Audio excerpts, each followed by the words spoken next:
Hi, I'm Emily Breclaw, and you're watching The Caffeinated Quilter on YouTube. Today we are working on part of the Fiesta Time Flowers quilt-a-long, and by this point you should have cut out all your fabrics and made your house blocks, and today we are ready to get into the fun of sewing your Fiesta Time Flowers blocks together. So that is this entire area here is what we're going to be making today, and I'm going to be showing you a bunch of tips and tricks on piecing and pressing these blocks so that they lay flat in your finished quilt. Now, if you're working on any other kind of Jack's chain quilt, the piecing order and pressing directions will also help you out, even if your pattern doesn't look exactly like this one. So make sure you've got your fabrics ready to go, and let's get started.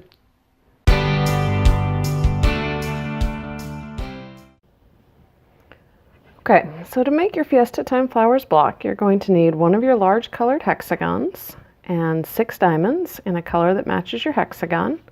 You're going to need 6 of your little house blocks that we made last week, and you're going to want those to be in a coordinating color to your hexagon.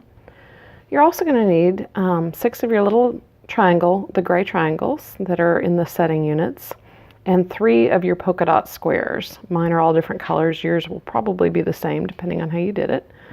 So we're going to set the grays and the polka dots away for a second while we start on the main part of the block. In another video, I showed you how to mark your sewing machine for dot-to-dot seams so that you don't have to mark each patch individually. But for right now, I'm also going to show you how to mark your patches. It's super easy if you want to do it this way, and it can be a little bit more accurate, I think, in the long run. So all you're going to do is put your acrylic template over your fabric on the back side of your fabric, and I like to use just a plain mechanical pencil. You can use a quilter's pencil instead if you prefer, but for this tiny of a dot it's not going to show through on your finished quilt. And you're just going to mark each hole from the template there, and if you have the quilt exchange templates you can do the same thing with these house blocks. I'm not going to mark all these right now, but just a couple to show you. And this is just this is giving you a reference point for where you're going to start and end each of your seams. Because the whole secret to a Y seam is you want the seam allowance free to rotate. So first thing we're going to do is take your hexagon and 3 of your house blocks, and we are going to pin these to alternating sides of the hexagon, so we can sew them a little bit more efficiently, sew them all 3 together. So you're going to want yours to look about like that. And then we're going to take some pins, if you like to pin, I do. And we're going to pin these to the edges. Make sure your house point is pointing inside towards the center of the hexagon. You don't want to sew these in backwards. And I'm just going to put a couple pins in here. If you want to double check yourself, you can stick a pin straight through on the one side and make sure it goes through the dot on the other.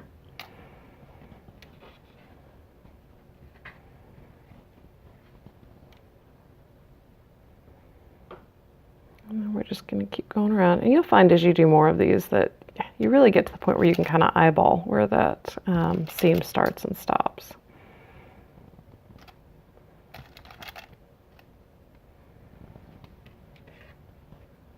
And again, double check and make sure the point of your house is pointing in towards the center of your hexagon. And line these guys up nice and neat.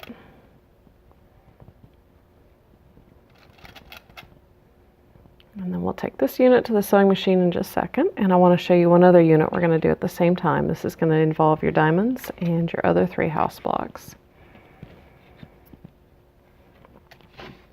So what we're going to do here is take 2 diamonds and a house block and sew these together like this. You want to make sure that the bottom part of your diamond is touching the solid color on the house block, and that this outer edge has the point of your house block. You don't want to do it that way, you'll be backwards. So we're just going to pin those.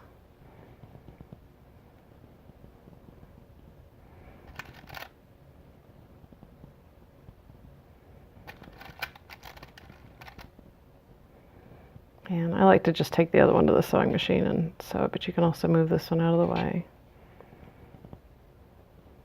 Pin your second diamond. And you're going to have that point extend out, and that's totally fine. That's going to get cut off anyway. And if you're using the Marty Michelle templates, you probably already trimmed that off.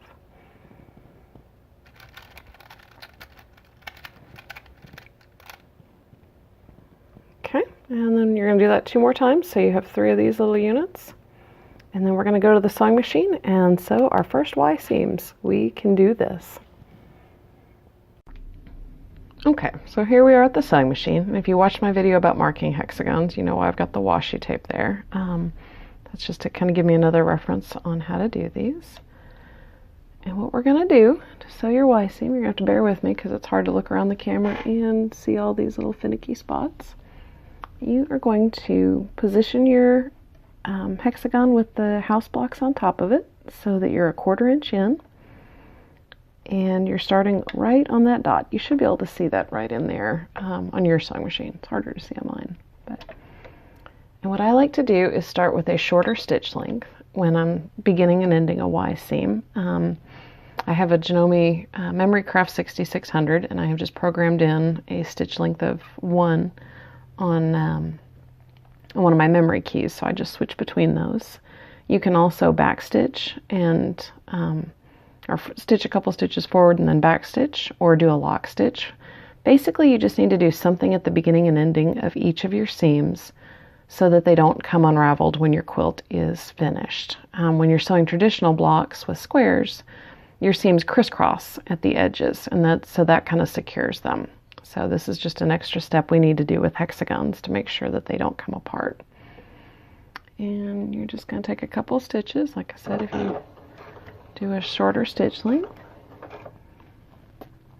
and then go back to your regular stitch length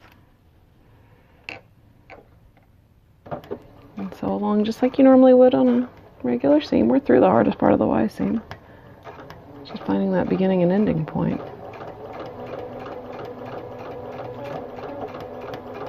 And as you start getting closer to that second dot, I kind of like to watch for when it hits the beginning of my foot. You switch over to the shorter stitch length again. You essentially want about a 1/4 inch of those tiny stitches, and I did it too soon there, but you get the idea. And make sure your needle goes up and down that last time in that dot, and that one's finished.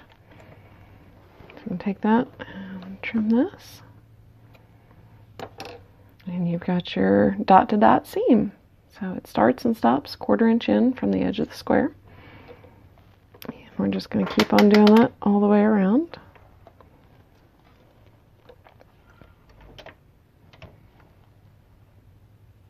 And if you don't have your machine marked for the hexagons, you can really cheat on these house blocks because you can line it up with your sewing machine foot where it's got the 1/4 inch in. Right up there. Okay, and keep your stitch length at 1 for a second. Switch it back to normal.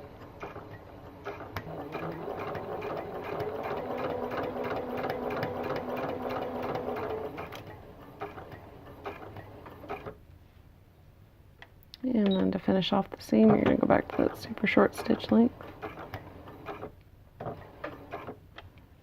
And that's all there is to it. We're going to do that one more time.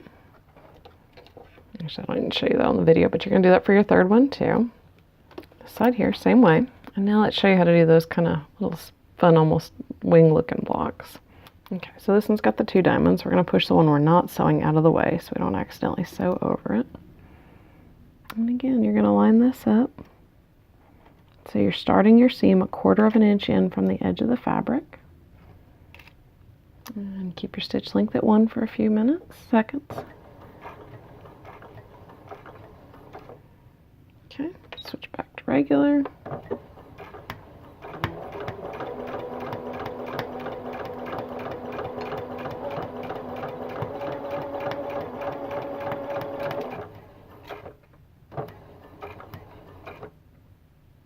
And then finish off your seam with that shorter stitch length. Okay.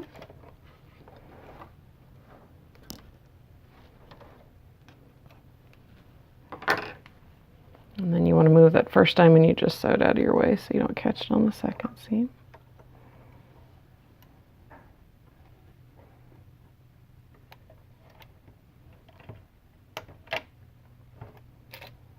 And then we just do the same thing again. Short stitch length to start. Switch to longer. Hope that your thread fabric doesn't catch like mine's doing.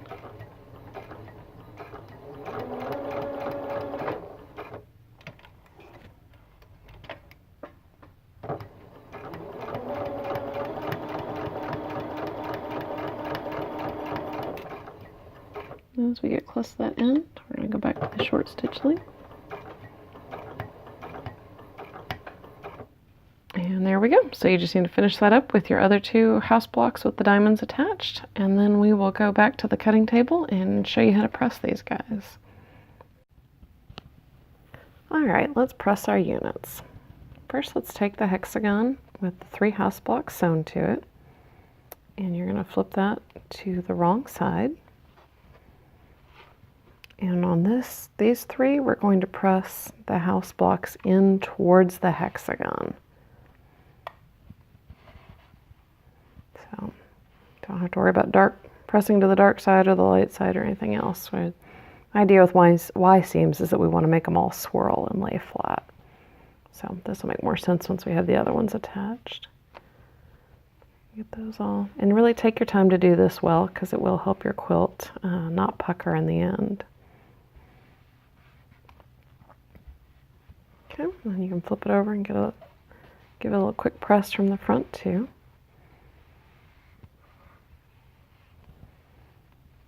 Okay, now we'll set that aside. Take these and you're going to press them towards the diamonds.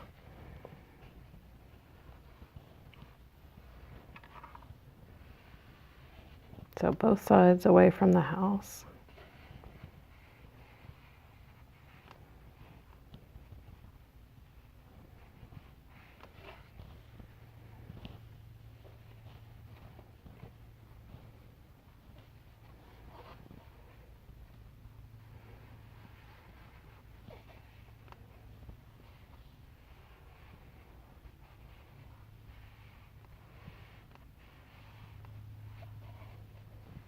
Okay, make sure you get all 3 done.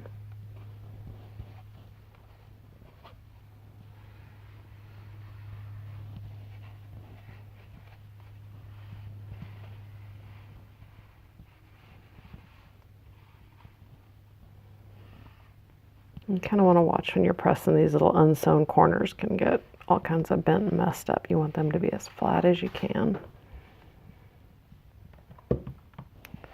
And now we're going to put all this together. So you're going to take your hexagon again, and what we're going to do is sew the 2 diamond and house block unit into the center. And this is going to go exactly like we just did with the Y seams. We're going to start here, and we're going to sew this diamond to this house block, and then we're going to take the whole thing off the sewing machine and do this seam, and then do the 3rd one. So that's the thing about sewing with Y seams, is that you can't necessarily sew continuously. But, and then when you're pinning this, we're going to move the diamond seam out of the way a little bit.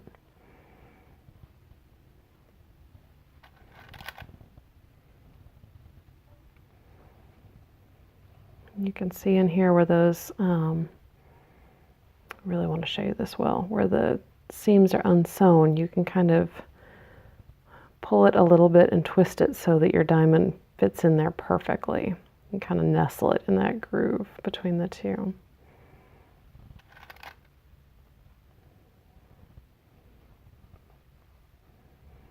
I like to put an extra pin in here just to keep that pieced seam flat. Okay, and then we're ready to go back to the sewing machine and sew these 3 seams down.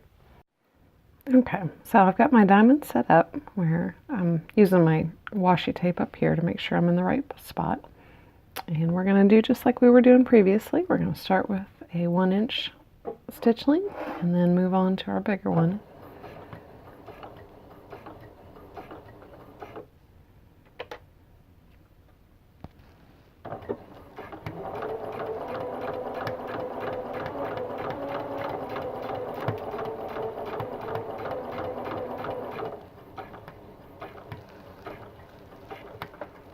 As we get close to the edge here, I really like to start going a lot slower. You don't ever want to sew over one of your previous seams, and you don't ever want to sew over anything that's not the two patches of fabric. You know, you don't want your sewing machine to kind of make that bump noise when it goes over a bunch, because that means you've gone too far into your seam allowance. So take your time and just go right up to where your needle touches that previous seam. And you also don't want to cut it too short, because then you end up with a hole in your project. So it's kind of a juggling act to get to where you've got that.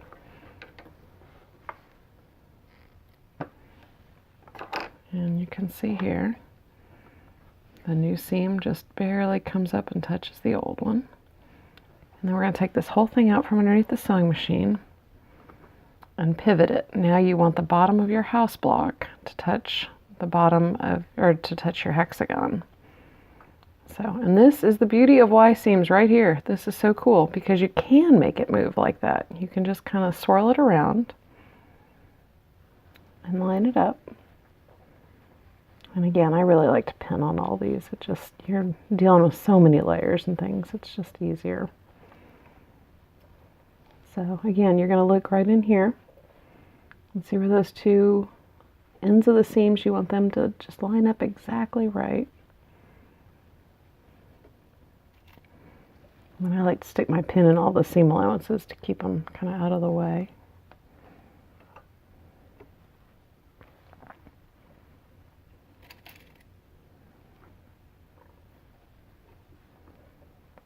And again here, you can kind of take that previously sewn seam and kind of pull on it a little bit to get it out of your way. So you don't end up with a little tuck right in there at your corners.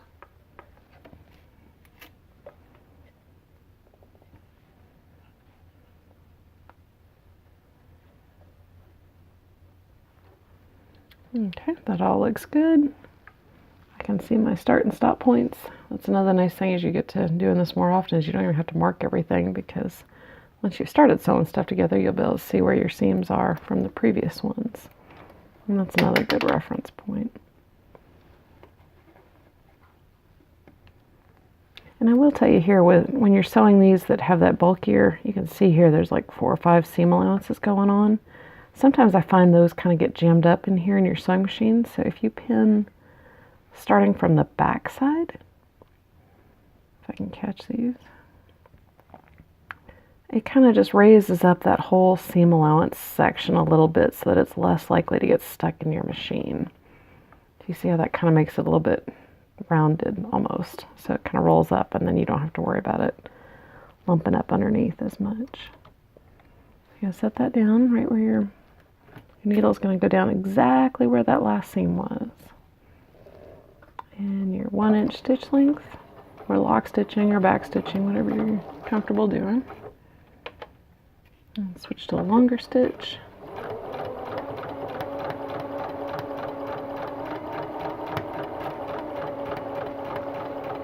And again, take your time as you get up into that ending. It may seem slow now, but it's a lot easier than going back and trying to add in stitches or take out stitches. Okay, and then take it completely off the machine again. You don't ever want to cheat and just try and ooch it underneath your needle. Trust me, it's more work than it's worth. So look on the back here, make sure your seams are connected and not getting any of your other bits of fabric caught in those allowances. And then we're going to pivot this one more time. Move your house block seam allowance out of your way. Right now you're just focusing on the diamond on top and the house blocks on the bottom.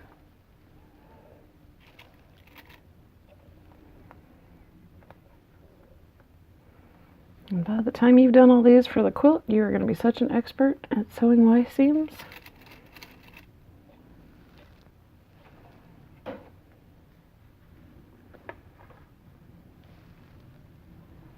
Okay, and again in here, I'm just looking to make sure those 2 navy blue points touch exactly and kind of nestle in. Push all those seam allowances out of your way. Like I said, I like to pin from the back on this particular one just to really try and keep everything out of the way.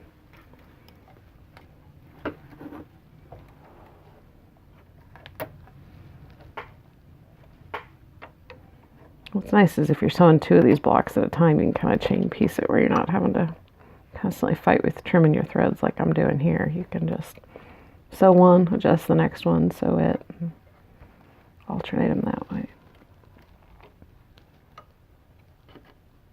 Okay. Oop, my needle's going to go in too soon. I'm going to inch that up a little bit.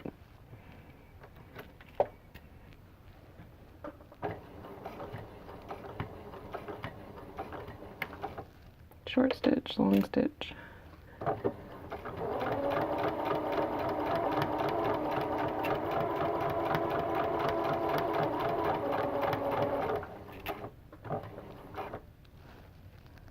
And finish off with that short stitch.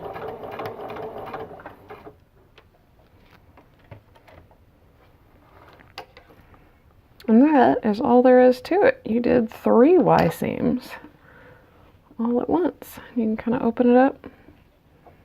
See how your points look? Ooh, I kind of cut that one off a little bit. I might go back and fix that later. This is tricky to do on camera. You can see that one. This one up here turned out pretty good. This one here, it kind of jammed up a little bit. It looks like I caught a stitch in here, so let's see if we can fix that. Oh, do you see where that is right there? You can take a seam ripper.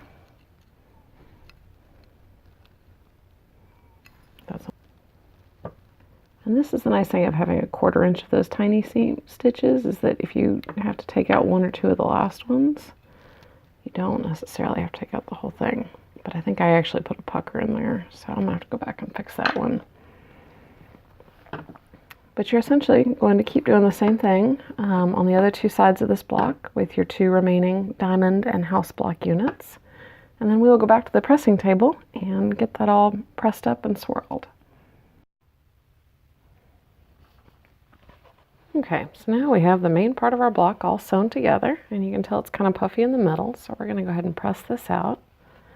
Flip it over to the back side, and you can see where you pressed your original 3 house blocks inward. And then what you're going to do, and I kind of like to finger press a little bit as I'm getting used to these. So your house blocks that you originally sold in towards the hexagon, you're going to press those diamonds in towards the house blocks. And you can see here that little unsewn seam allowance is going to kind of swirl into a little bitty pinwheel. And that'll just kind of, you can see there when your points align correctly and things like that. But what I mean by swirl is you got the one seam of the hexagon pointed out toward the house block, the one coming in, and then this seam goes up so that it kind of all goes together in a counterclockwise motion. Your next one, ironically, is going to go clockwise. You can see here you got this one out, this one in, and these 2 diamond ones just kind of follow that direction and swirl. Oh, and you can tell I probably whacked that point off right there. But finished is better than perfect sometimes. This one looks like it came up pretty well.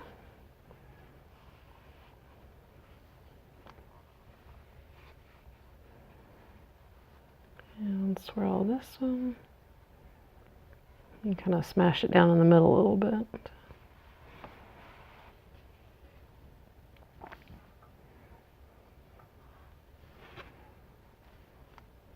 And you just keep doing that all the way around. The idea behind making a Y seam lay flat is just to have each seam go a different direction instead of 2 of them trying to smash in the same way. Sometimes when you're doing triangles, you can't avoid it. But right now with hexagons and squares and diamonds, this all works out pretty neatly. But triangles only have 3 sides, so there's no way you can get each of those 3 sides a different direction. Okay,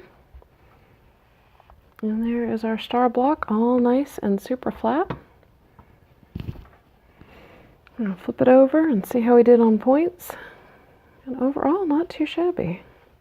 Got a little bit of a tuck here. I don't know if you can see that, but I'm going to press that out a little bit because otherwise that would not be fun to quilt over.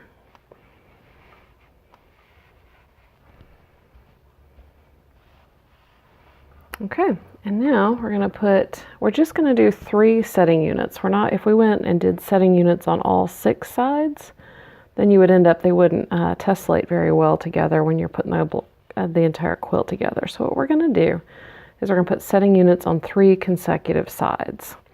Now, the way the quilt goes together, that's going to mean essentially we're doing it on the right side of the block. So if you are fussy cutting, you want your motif to be vertical here and then have your 3 around there, or if you want it to be directional.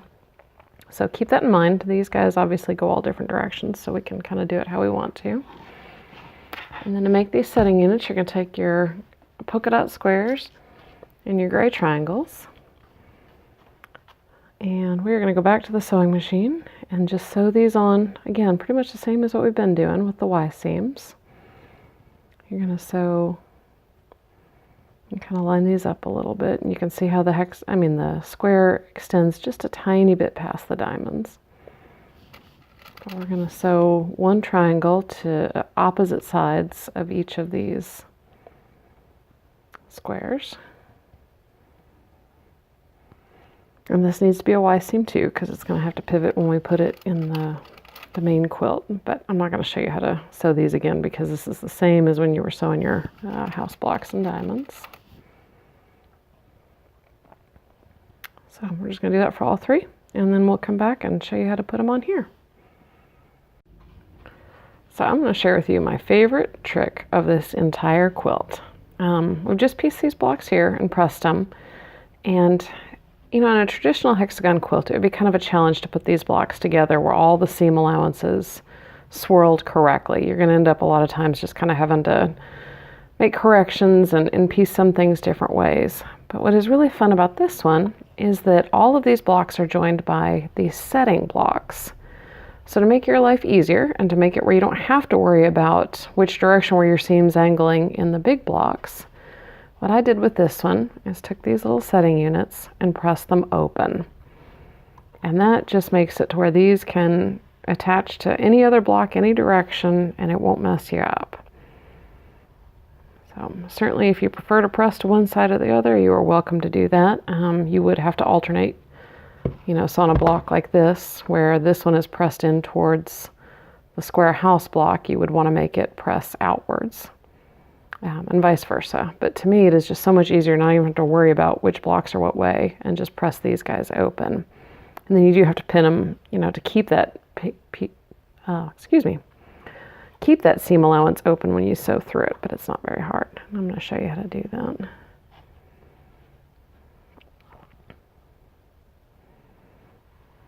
just going to press all these guys nice and open, and it really doesn't make any extra bulk in your seam allowances, which is kind of nice too.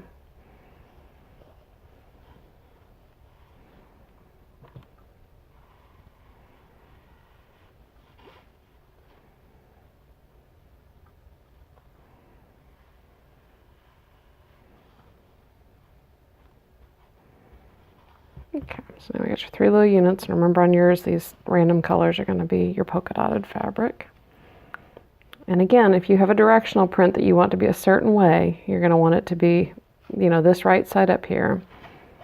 And then you're going to attach these 3. We're going to do them one at a time to your top right, your side, and your bottom right to finish off the block. So let me show you how to pin this real quick. I like to sew with the setting units on top. It's just easier for me. First thing with your gray triangle to your colored diamond, just like we've been doing.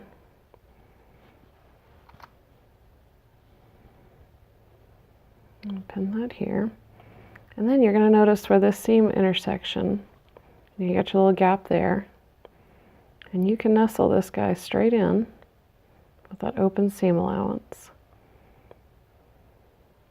See how you just kind of tuck it in there? And I'm going to move the bottom seam allowance out of the way. But this one that's pressed open, we're going to leave pressed open, and you are going to sew over that gray seam allowance.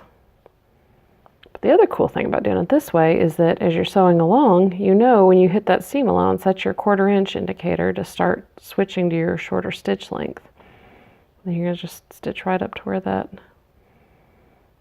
little seam allowance ends, and this next one tucks into it. And that's pretty much it. You're going to do that and then pivot. It's just like we were doing in here, sewing the house blocks and the diamonds into the hexagon. This is the same exact thing. We're going to sew here, pivot, sew again, pivot, and sew again. Okay, so now we have our 3 setting units sewn onto the side of the block. And I'm going to flip this over and press these real quick. So what I like to do on these is just follow where the diamonds are going otherwise. Like I said, your triangles are going to kind of get mashed no matter what you do. So for here, we've already got their square going this way, so we're going to make the diamond go out this way.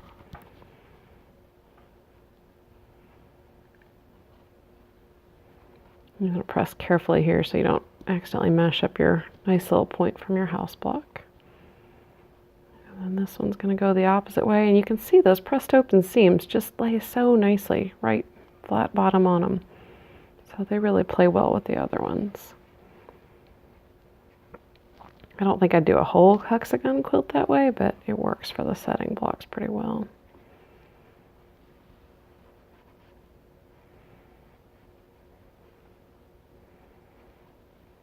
I'm just going to keep going around until these are all nice and swirled. And we are almost done with our first Fiesta Time Flowers block. Kind of exciting. I'm debating these color choices though for my polka dots. I'm not sure I'm in love with that. What do you think I should do? Should I leave them in here and keep them random, or should I switch to something a little bit more consistent and maybe black or white dots like I did in the original quilt? Leave me a comment below and let me know what you think I should do. May do a couple more and stick them on the design wall and see how they end up looking together. May just be that these red and blues are a little bit too bright to need any extra embellishing. Okay, our block's looking pretty flat. And here we go. We have finished a Fiesta Time Flowers quilt block. Now all we need to do is make about 19 or 20 more of these, and we'll be ready to start putting the quilt together. So as always, if you have any questions about this video or anything is not working out for you the way you had hoped it would, give me a comment below, let me know. You can also email me, Emily@thecaffeinatedquilter.com, and I am more than happy to help in any way I can. Thanks so much for watching.